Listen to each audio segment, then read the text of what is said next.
सह्याद्री देवराईच्या माध्यमातून अभिनेते सयाजी शिंदे यांनी रस्त्यावरील अनेक तोडलेल्या झाडांना जीवदान देण्याचे काम केले आहे। पुण्यामधील अशाच एका तोडलेल्या वडाच्या झाडाचे 2022 मध्ये सातारा शहरातील सह्याद्री देवराईच्या ठिकाणी पुनर्रोपण केले होते। त्याच झाडाचा आज मोठा वटवृक्ष पाहायला मिळत असून या झाडाचा दरवर्षी ते वाढदिवस साजरा करत असतात। या वडाच्या झाडाखाली येऊन गाणी म्हणत हा वाढदिवस साजरा केला जातो। याबाबत त्यांनी सातारा जिल्ह्यात होत असलेल्या पर्यटनातून कोणत्याही निसर्ग संपदेला हानी पोचणार नाही याची काळजी घ्यावी अशी विनंती केली आहे।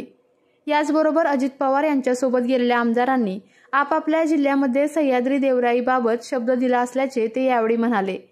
यातून 20 आमदारांनी जरी पुढाकार घेतला तरी या सह्याद्री देवराई प्रकल्पाची मोठी चळवळ यशस्वी होऊ शकते असा विश्वास यावेळी त्यांनी व्यक्त केला आहे।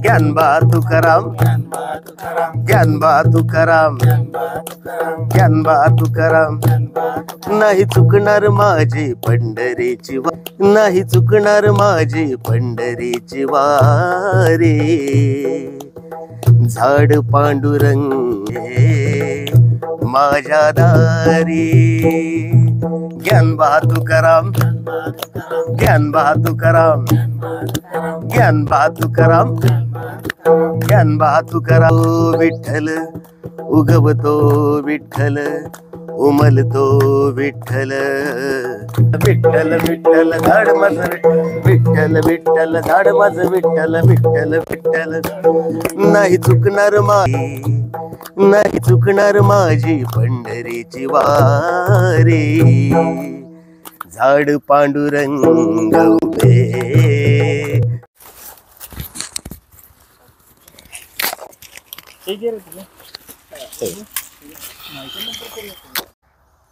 माझ्या आईच्या मुळे माझी ही सुरुवात झाली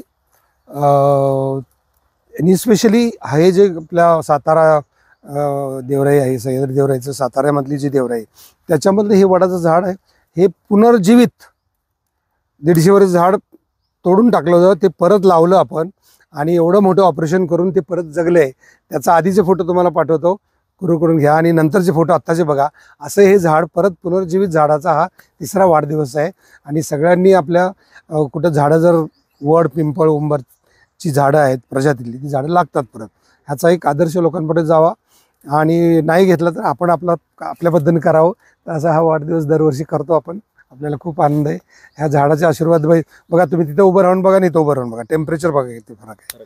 तर हे ह्याच्यातच देव आहे ह्याच्यातच निसर्ग आहे ह्याच्यातच सगळं आहे असं वाटतं म्हणून याचा वाढदिवस आपण करतो। मला एक सांगा दादांच्या माध्यमातून पण तुम्ही आता राजकारणामध्ये पण सक्रिय आहात आणि आता जी काही वनराईच्या अनुषंगानं जी काही उपाययोजना भविष्यातील असतील कारण यामध्ये राजकीय काही गोष्टींचा पण आपण सहभाग जर घेतला तर या गोष्टीला खूप मदत चांगली होईल। कशा पद्धतीचं भविष्यातलं नियोजन असेल या गोष्टी? भविष्यातलं नियोजन असेल की मॅक्झिमम रस्त्याच्या बाजूची झाडं जी वाचवण्याची आहेत ती वाचवण्याचा डेफिनेट प्रयत्न राहील।